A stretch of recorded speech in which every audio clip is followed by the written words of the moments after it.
Hello guys, this is Sepoi45 and today we go talk about Black Ops 2. Ah non, salut à tous, c'est Sepoi45. Oh là là, faut vraiment que je retravaille mon anglais.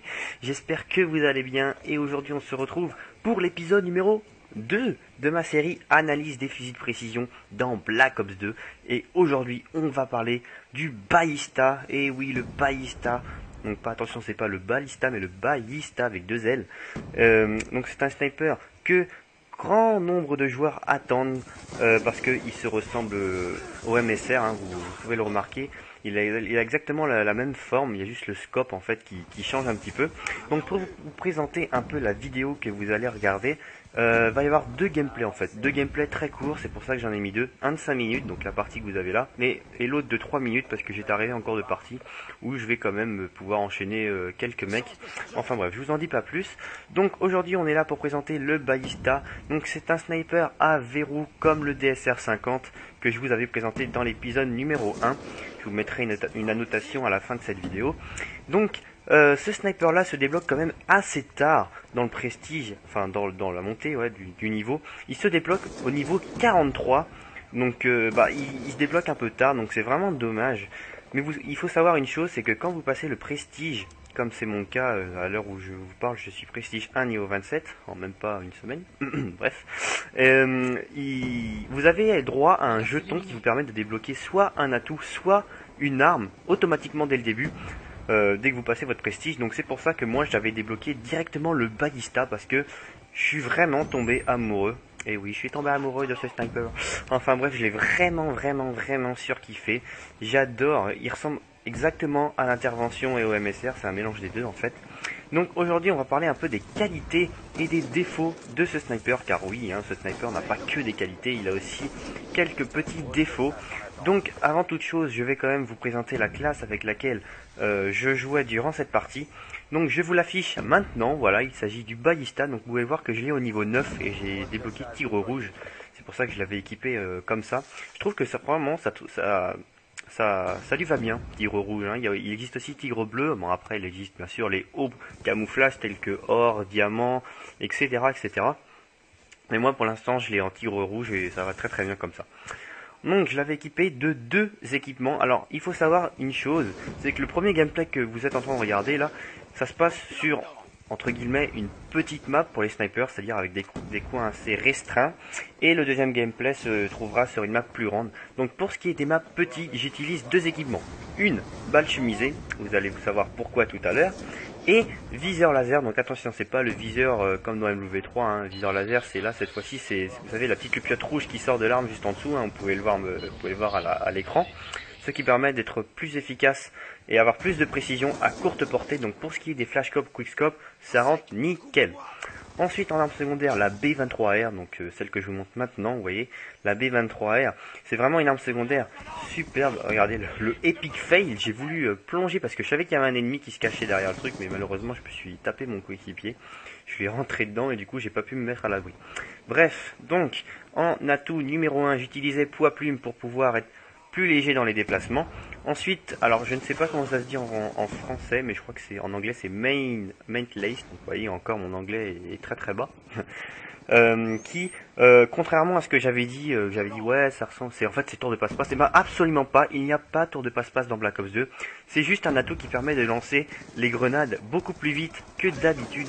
Donc voilà, j'ai fait cette petite erreur dans l'épisode 1, j'avais dit que j'avais mis tour de passe-passe, mais c'est totalement faux, il n'y a pas tour de passe-passe dans Black Ops 2. Ensuite, dans la catégorie 3 des atouts, j'utilisais dextérité, donc qui permet de viser plus vite après avoir sprinté, et conditions extrêmes pour couvrir plus vite.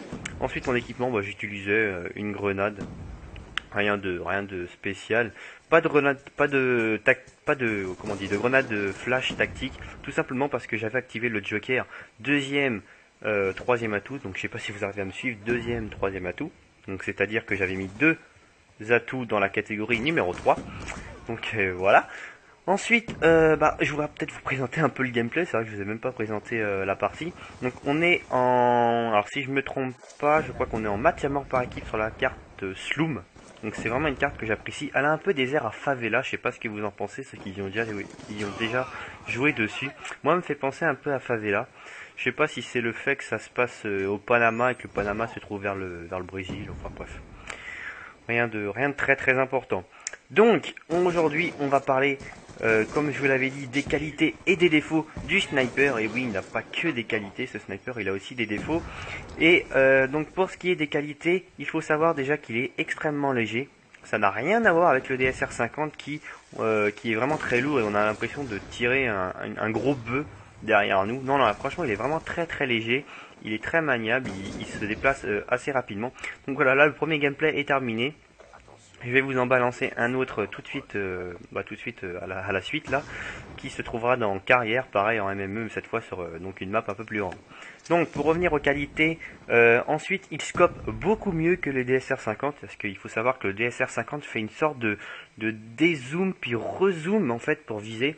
Là le ballista, je trouve qu'il scope tout de suite. C'est-à-dire comme un sniper de base, comme MW3, MW2, Code 4, etc. Donc là, je trouve ça déjà beaucoup mieux. Ensuite, ce qui est bien aussi, et ce qui est aussi valable pour le DSR 50, mais pas pour les deux autres snipers du jeu, vous pouvez mettre l'équipement sans lunettes, c'est-à-dire comme si vous avez un fusil d'assaut, un FAL en fait. Bon, bien sûr, ça sera un sniper, mais avec une visée. Hein, une visée, vous savez, une visée de base, hein, un peu comme le FAL. Sans pouvoir mettre d'équipement dessus, bah c'est pareil. Donc pour ceux qui ont un peu de mal avec le sniper, ça peut vraiment être pas mal du tout, hein, pour vraiment les toutes petites maps collées serrées, j'ai envie de dire entre guillemets. Voilà. Ensuite pour ce qui est des défauts, alors là les défauts sont pas très nombreux, mais sont quand même assez importants. Tout d'abord, il fait beaucoup d'hit marqueurs. Alors ce que j'appelle beaucoup d'hit marqueurs, c'est quand vous tirez en fait en dessous de la poitrine. Parce qu'il faut savoir, contrairement au DSR 50 qui lui one shot au-dessus de la ceinture, lui le ballista one shot en fait au niveau de la poitrine et au-dessus. Donc c'est comme si vous tracez une ligne en fait pile poil sous votre poitrine. Tout ce qui est au-dessus, vous one shotez, tout ce qui est en bas, hit marqueur. Ça c'est obligé. Voilà, c'est tout ce qu'il y a comme défaut en fait de ce ballista. Sinon, et aussi le défaut c'est qu'il se débloque au niveau 43, donc assez tard. Donc on est obligé de se taper soit le SVUAS ou le DSR 50 qui est très très lourd jusqu'au niveau 43. Donc ça c'est un petit peu dommage. Mais bon, ça c'est vraiment pas très important. Comme je vous l'ai dit, quand vous passez Prestige, vous le débloquez tout de suite. Et puis on n'en parle plus. Donc voilà ce que j'avais à dire pour le ballista. Donc si je devais conseiller ce sniper, et ben je vous le conseillerais. Si je devais lui donner une note sur 10, je pense que je lui mettrais 8, 8,5 je pense. 8,5 parce que déjà je lui enlèverais un point pour les hit markers parce qu'il en fait vraiment pas mal du tout. Et le demi-point parce qu'un sniper ne peut pas être parfait, voilà, c'est pas possible, la note 10 sur 10 ce n'est pas possible. Donc c'est pour ça que je lui mets 8,5. Voilà en ce qui concerne le ballista, j'espère que vous en aurez appris un peu plus et que vous aurez fait votre décision sur le choix de ce sniper, si vous le prenez ou pas. Donc moi, si je devais avoir des petits conseils avant de jouer avec le ballista, c'est d'abord d'aller vous entraîner un petit peu, de faire 1-2 parties grand maximum en formation avancée contre les bots, hein, ou les petits robots là qui vous pouvez mettre en mode seconde classe, recrue, vétéran, commando, etc. Donc moi je vous conseille de les mettre en commando, je crois que c'est le mode moyen. Je crois que seconde classe c'est facile, et puis après il y a commando, après il y a vétéran. Voilà, de mettre commando sur déjà sur une petite map pour vous entraîner au flashscope, quickscope, et enfin sur une grande map pour vous entraîner au hardscope et à retenir votre respiration au bon moment. Voilà en ce qui concerne donc le ballista. Il me reste plus beaucoup de minutes à parler, donc j'aimerais en profiter pour parler d'un nouveau membre qui est entré dans la team il y a quelques temps. Il s'agit de Dili Massilia, donc c'est un très bon joueur qui j'avais demandé il y a déjà quelques semaines de venir dans la team, donc il n'était pas vraiment chaud, et puis en réfléchissant, à force de jouer avec nous, il a réfléchi et il est donc rentré dans la team. Donc bienvenue à lui, j'espère que vous lui ferez un grand accueil dans ce qui concerne les lives, etc. Et je peux vous dire qu'il a vraiment un très bon niveau. Voilà, la vidéo est terminée, j'espère qu'elle vous aura plu. N'hésitez pas à laisser un pouce bleu qui est très important et qui me permet de me réjouir de mon boulot. Parce que passer vraiment à faire une vidéo comme ça peut prendre énormément de temps malheureusement. Donc voilà, encouragez-moi en laissant un petit pouce bleu. Donc là vous avez le lien de l'épisode numéro 1 que vous pouvez aller consulter.